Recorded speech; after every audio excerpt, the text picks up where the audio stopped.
অনুষ্ঠানে স্বাগত জানাই আপনাকে। আরো জানিয়ে রেখে আমাদের সাথে আমাদের প্রযোজক আরাফাত এবং আমাদের যারা জার্মান কলাকুশলী আছেন তারা সবাই আপনাকে সালাম শুভেচ্ছা জানিয়েছেন। আমরা আপনাকে খুব ধন্যবাদ জানাই আমাদেরকে সময় দেওয়ার জন্য। আমিও সালাম জানাচ্ছি সবাইকে, অসংখ্য ধন্যবাদ সবাইকে। আপা এতদিন ধরে গর্তের ভিতরে থাইকা আপা সমানে দোয়া ইউনিস পড়ছেন বলেই না এমন বিজয়ের দেখা।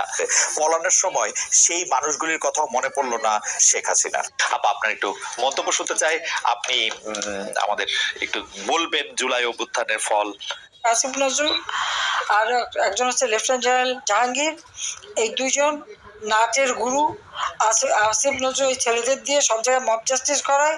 কোটা আন্দোলন বলে কিছু ছিল না, কারণ কোটা তো ছিলই না। আমি তোটা বাতিল করে দিয়েছিলাম 18 সালে। কোর্টের একটা রায় হয়, সঙ্গে সঙ্গে আমাদের সরকারের পক্ষ থেকে সেই রায় স্থগিত করার জন্য আবেদন করে, উচ্চ আদালত স্থগিত করে। তাহলে কিসের আন্দোলন?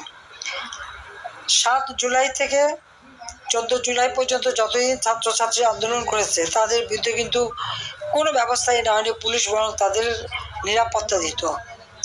15 জুলাই থেকে শুরু করলো পুলিশ হত্যা করা, আওয়ামী লীগ নেতা, সংখ্যালঘু সম্প্রদায়,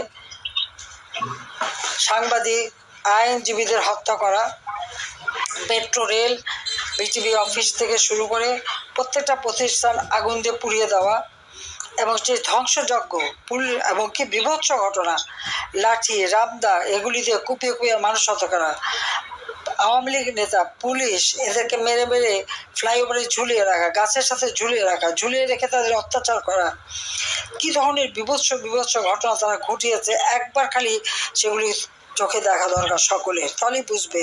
এবং সব কিছুর পিছনে কিন্তু ইউনিসের হাত। আমাদের নামে মিথ্যা অপবাদ। আমরা কি কত বিলিয়ন ডলারকে মিলিয়ন ডলার বিদেশে পাচার করেছি। আমার প্রশ্ন যে ইউনুস সাহেব তো প্রায় 10 মাস ক্ষমতায় আছেন, এই 10 মাস নিশ্চয়ই কোনো পাচার হচ্ছে না, তাহলে আমাদের রিজার্ভ তো বেড়ে যাওয়ার কথা। আমরা যদি টাকা পাচার করে থাকি তখন কমেছে, তো এখন তো অনেক রিজার্ভ বাড়ার কথা। রিজার্ভ বাড়ে না কেন? রিজার্ভ কেন কমে গেল? শেয়ার মার্কেটের 90,000 কোটি টাকা সে লুটপাট করে খেয়েছে, পাচার করে দিয়েছে। তাছাড়া এই টাকা পাচারের জন্য তার বিরুদ্ধে মামলা হয়েছে। সেই মামলা ক্ষমতা আসার সাথে সাথে মামলাগুলি সব একে একে প্রত্যাহার করিয়ে দিয়েছে। সে যখন আইনগতভাবে না তদন্ত করতে দেয়নি, কারণ তদন্ত করলে তো বেরিয়ে যাবে তার আসল চেহারা, আসল কীভাবে সে গ্রামীণ ব্যাংককে লুটে খেয়েছে। যে লোকটা 90 সালে এমডি হিসেবে চাকরি পেল, গ্রামীণ ব্যাংকে এমডি 60 বছর বয়স পর্যন্ত থাকতে পারে, সে 70 বছর বয়স 71 বছর